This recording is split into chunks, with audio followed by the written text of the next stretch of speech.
Wow, a Buick Wildcat convertible. Oh man. Of the 700 cars that he owns, he's got 66 AMC Eagles. Of the 66, this is the rarest one. Only 2 are known to exist in the world, this one and another one. I'm Tom Cotter. The first car I found, I was 12 years old. I'm 61 years old now and I'm still finding cars. And in this series, you'll see that there are still plenty of cars left. Look at the size of this joint.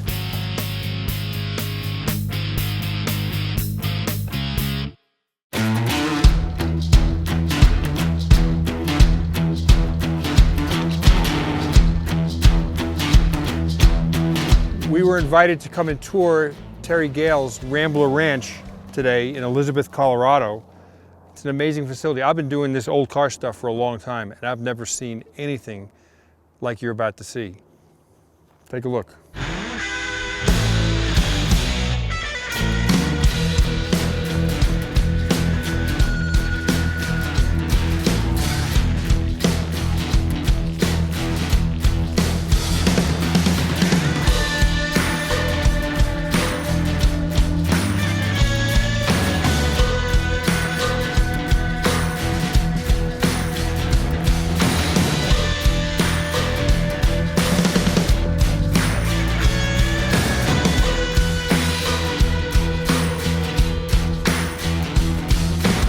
Now, I think these Eagles are still in pretty much demand. I've seen them in Alaska, the Pacific Northwest, New England, but they're probably hard to get parts for. Do you sell parts for these? No.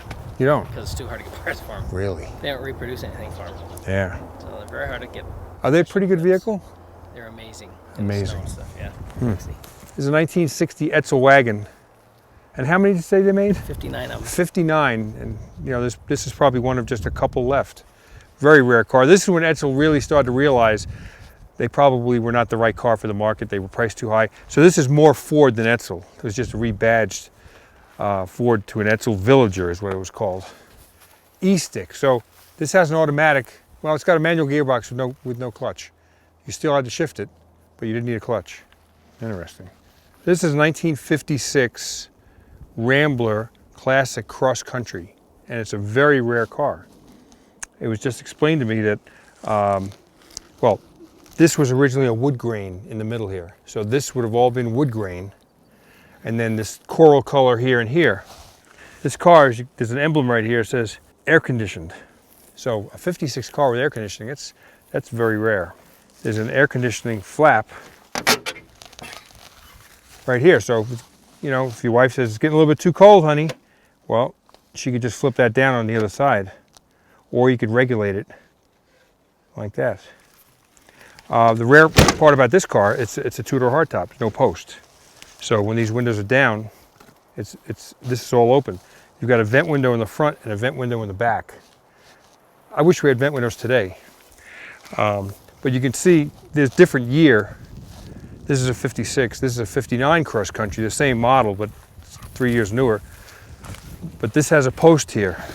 So this would have been a more traditional wagon. That would have been the sportier wagon. This is a 1950 Nash Ambassador. And of all the cars we've seen here, this is the only two-door on the property. They only built this style for 3 years, 49, 50, 51. This is a 50. I can tell that because it's got an enclosed gas cap. I have to say, of all the cars we've seen here, personally, this is my favorite. It has such Art Deco style. It's dripping with, I think, with beauty. The hood is so long. It's got a huge 6-cylinder overhead valve engine. The hood is almost disproportionately long to the rest of the body. There was a version of this that had a sofa and armrests as a back seat, almost like a living room. Plenty of leg room. And if you look back here, it's got this beautiful drop trunk with taillights that are built into the body here. It's just a fabulous work of art. So if you're asking me which favorite AMC product in this whole place, this is the one I would like to tow home.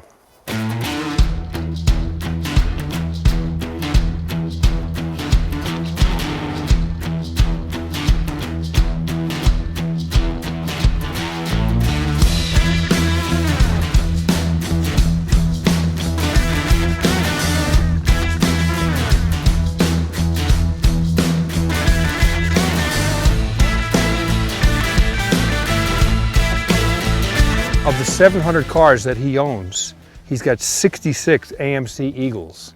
Of the 66, this is the rarest one. They were available in 1980 with a 4-cylinder motor, a 6-cylinder motor, and 7 were made with a turbo diesel motor. This is one of those 7. Only 2 are known to exist in the world, this one and another one. AMC had a partnership with Renault at the time, so there was a European connection. This motor was built in Italy, a turbo diesel engine. Terry's not quite sure of its lineage, but it's an Italian motor. It could have been an industrial motor, I'm not sure, but he said the gas mileage was amazing, but a very expensive option. A $14,000 Eagle, 4-wheel drive Eagle, was raised up by $9,000 to roughly $23,000 in 1980. That's a lot of money in 1980. Cars very much in demand, even today, because they're 4-wheel drive. They're comfortable. It's not a truck, it's a wagon. You can put multiple people in here. So of all these 700 cars, he said this is one of the most special cars he owns.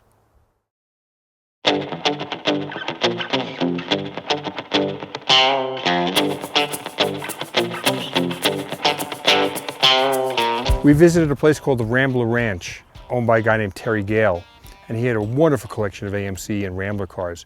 Well, he's been driving down this road for years, and there's always been a gate up, but he saw behind the gate lots of garages and old gas pumps like that one over there. He said, a car guy's got to live here. So nobody was ever home, nobody was ever home. One day he went by, the gate was open, and there was a man going out to get his mail. Terry stopped the car, introduced himself, and they've been friends ever since. So Terry got permission for us to come here and take a look at Louis' collection. Garage, starting right here, garage, garage, garage, garage, garage. Garages all over the place. I can't wait to see what's inside them. This is a very desirable car. This is a Lincoln Mark III. I don't know what year it is. It's probably 68, 70, something like that. Now this is a Jeep Scrambler. It looks like 40,000 miles. So this is a Corvair 95. It's a pickup truck. It's loaded with stuff right now. So it had a rear engine, 6-cylinder, flat 6, air-cooled motor made by General Motors. It has a manual gearbox. I'm not sure if these are 4 speeds or 3 speeds. But the seat's in nice shape, the headline is good, the door panels are good. This, if that's original paint, this is a pretty amazing, amazing vehicle. Pontiac Le Mans, wow. Is that it's a convertible. Now, did you buy this one new? No. No, okay. But you've had it a long time. I've had it 30 years. 30 years. So this, I would imagine it's a 68, 69 Pontiac Le Mans. I'm not a Pontiac expert. This has got a, well, it's convertible, rare car. Automatic on the floor, bucket seats, console. It's a 350 engine. It looks to be complete and very pretty. The hubcaps are on it. Very nice car. 62 Merc. Oh boy, look at that. Is it a Monterey?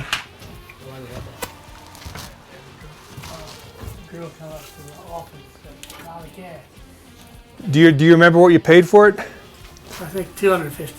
Oh my goodness. Wow. So here we have, well, it looks like we have a few new unique vehicles here. Starting with a 59 Buick. It looks like this has a 3-speed manual on the column. And it's got a worn out seat. It's got a bullet hole in the glass.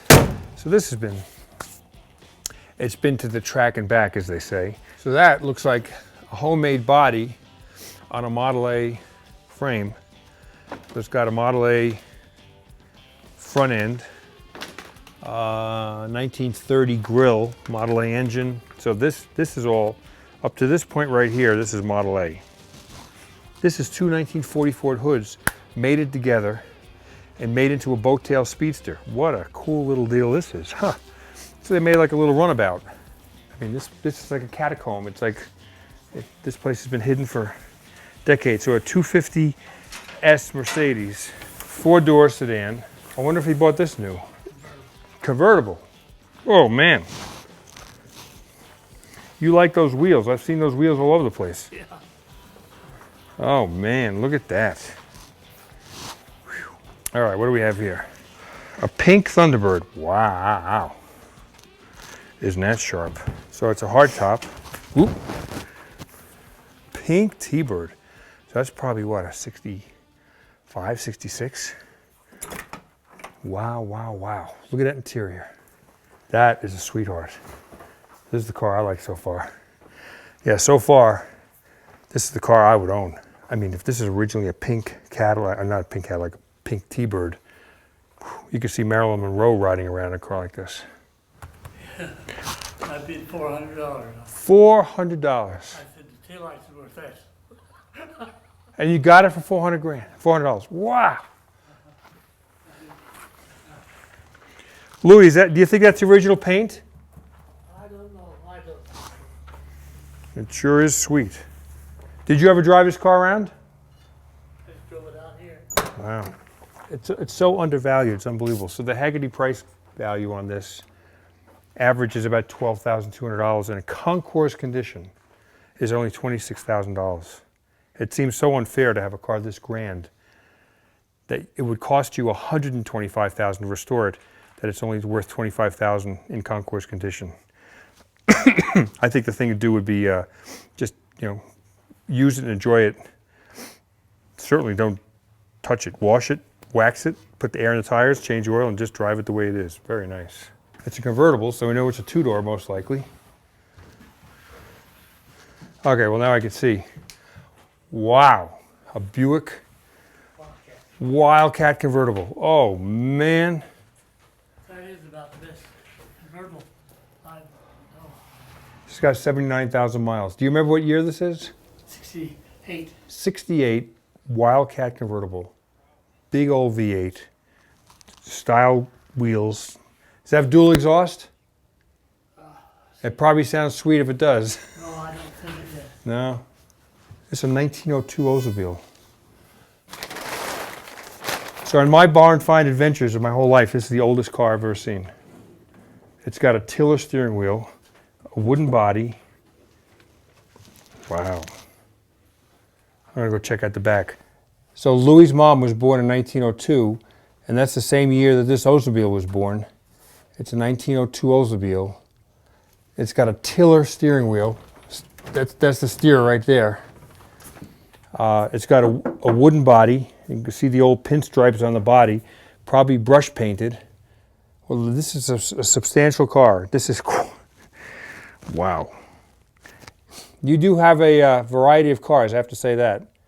Buick Wildcats to 02 Oldsmobiles. Very nice. Here's a crunched up Opel Gt. Check out how big these headlights are. Now this is just the door to the headlight. There's a manual lever inside next to the shifter. It's manual, and you flip it and these headlights go whoop, and they just turn like that all the way, and the headlights up there. But then for good styling, better aerodynamics, better fuel economy, during the day you'd have them like this. And these are pretty darn neat cars. They're underappreciated. There's a couple of guys that race them in sports car racing, but they were a baby Corvette. These were made in Germany, about the same time that the Corvettes looked like this, made in America. They're both owned by GM, so there's some family lineage.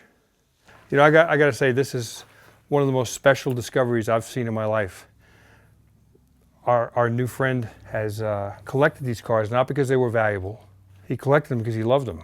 And he saw cars that needed to be saved and brought them here and covered them up, and in some cases repaired them. In some cases he just let them sit, but they didn't get worse. Look at the variation from an Alfa Romeo to a Lincoln Continental to a 7-liter Ford Galaxy to a Peugeot.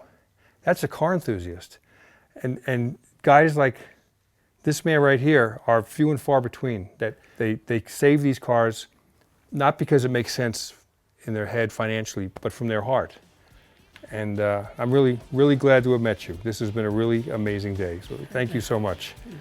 Wow, nice.